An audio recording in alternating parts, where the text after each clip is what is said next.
بسم اللہ الرحمن الرحیم۔ السلام علیکم ورحمۃ اللہ۔ ناظرین، سعودی وزارت داخلہ کے ترجمان کرنل طلال الشلوب نے کہا ہے کہ ویکسین نہ لگوانے والے مقیم غیر ملکیوں پر جرمانہ عائد نہیں کیا جا۔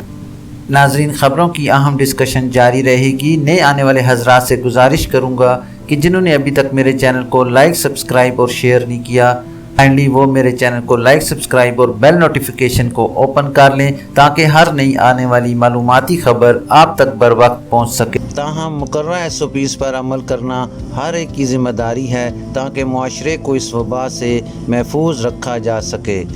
ویب نیوز آجل کے مطابق ترجمان وزارت داخلہ نے منعقدہ ہفتہ وار پریس کانفرنس میں مزید کہا کہ 1 اگست سے عوامی مارکیٹوں، سرکاری اداروں اور نجی دفاتر جانے والوں کے لیے ویکسینیشن بنیادی شرط ہوگی۔ ویکسین نہ لگانے والے سرکاری نجی اداروں اور سکولز اور شاپنگ مالز وغیرہ میں داخلہ ممنوع ہوگا۔ سابق ویب نیوز کے مطابق کرنل طلال الشلوب نے مزید بتایا کہ مملکت میں کرونا کی وبا کے آغاز سے اب تک حکومت کی جانب سے بہترین حکمت عملی پر عمل کیا جا رہا ہے، جس کے مثبت نتائج سامنے آ رہے ہیں۔ کرونا سے محفوظ رہنے کے لیے وزارت صحت نے جو قواعد و ضوابط واضح کیے ہیں، ان پر عمل کرنا اشد ضروری ہے۔ انہوں نے مزید کہا کہ مقررہ ضوابط کے مطابق بیرون ملک سے آنے والوں کو ہاؤس آئسولیشن اور قرنطینہ کی پابندی کرنا لازمی ہے۔ ایسا نہ کرنے پر 2 لاکھ ریال اور 2 برس تک قید کی سزا دی جا سکتی ہے یا دونوں سزائیں بیک وقت بھی دی جا سکتی ہے۔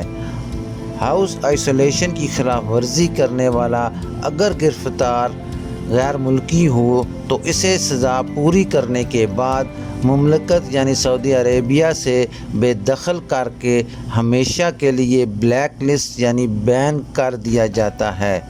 کرنل الشلوب کا مزید کہنا تھا کہ سرکاری اداروں کی مقررہ تفتیشی ٹیمیں مملکت کے تمام ریجنز میں کرونا SOPs پر عمل نہ کرنے والوں کے خلاف مہم جاری رکھے ہوئے ہے۔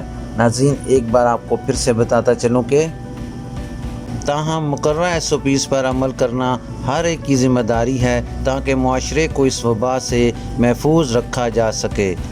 ویب نیوز آجل کے مطابق ترجمان وزارت داخلہ نے منعقدہ ہفتہ وار پریس کانفرنس میں مزید کہا کہ 1 اگست سے عوامی مارکیٹوں، سرکاری اداروں اور نجی دفاتر جانے والوں کے لیے ویکسینیشن بنیادی شرط ہوگی۔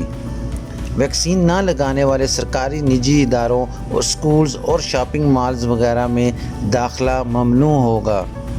سابق ویب نیوز کے مطابق کرنل طلال الشلوب نے مزید بتایا کہ مملکت میں کرونا کی وبا کے آغاز سے اب تک حکومت کی جانب سے بہترین حکمت عملی پر عمل کیا جا رہا ہے، جس کے مثبت نتائج سامنے آ رہے ہیں۔ کرونا سے محفوظ رہنے کے لیے وزارت صحت نے جو قواعد و ضوابط واضح کیے ہیں، ان پر عمل کرنا اشد ضروری ہے۔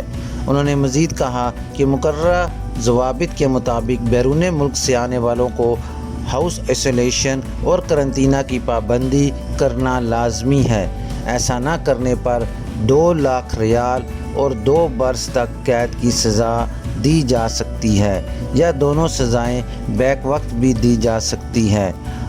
ہاؤس آئسولیشن کی خلاف ورزی کرنے والا اگر گرفتار غیر ملکی ہو تو اسے سزا پوری کرنے کے بعد مملکت یعنی سعودی عربیہ سے بے دخل کر کے ہمیشہ کے لیے بلیک لسٹ یعنی بین کر دیا جاتا ہے۔ کرنل الشلوب کا مزید کہنا تھا کہ سرکاری اداروں کی مقررہ تفتیشی ٹیمیں مملکت کے تمام ریجنز میں کرونا SOPs پر عمل نہ کرنے والوں کے خلاف مہم جاری رکھے ہوئے ہے۔ ناظرین، آخر میں آپ کو بتاتا چلوں کہ میرا نیا news channel reality news time launch ہو چکا ہے۔ ڈسکرپشن میں میں نے اس چینل کا لنک چھوڑ دیا ہے۔ آپ سب سے گزارش ہے کہ اس چینل کو لائک، سبسکرائب اور بیل نوٹیفیکیشن بھی اوپن کر لیں تاکہ ہر نئی آنے والی خبر آپ تک ناظرین، یہ تھی ابھی تک کے لیے سعودی عرب میں رونما ہونے والی خاص تبدیلیاں اور ان کی اپڈیٹ۔ انشاءاللہ نیکسٹ بلیٹن میں ملتے ہیں خاص اور معلوماتی خبر کے ساتھ۔ ویڈیو ختم کرنے سے پہلے میں تمام نئے آنے والے حضرات سے گزارش کروں گا کہ کائنڈلی میرے چینل کو لائک، سبسکرائب اور بیل نوٹیفیکیشن کو اوپن کر لیں تاکہ ہر نئی آنے والی خبر آپ تک بر وقت پہنچ سکے۔ اپنا خیال رکھیے اور دوسروں کا بھی۔ اللہ حافظ۔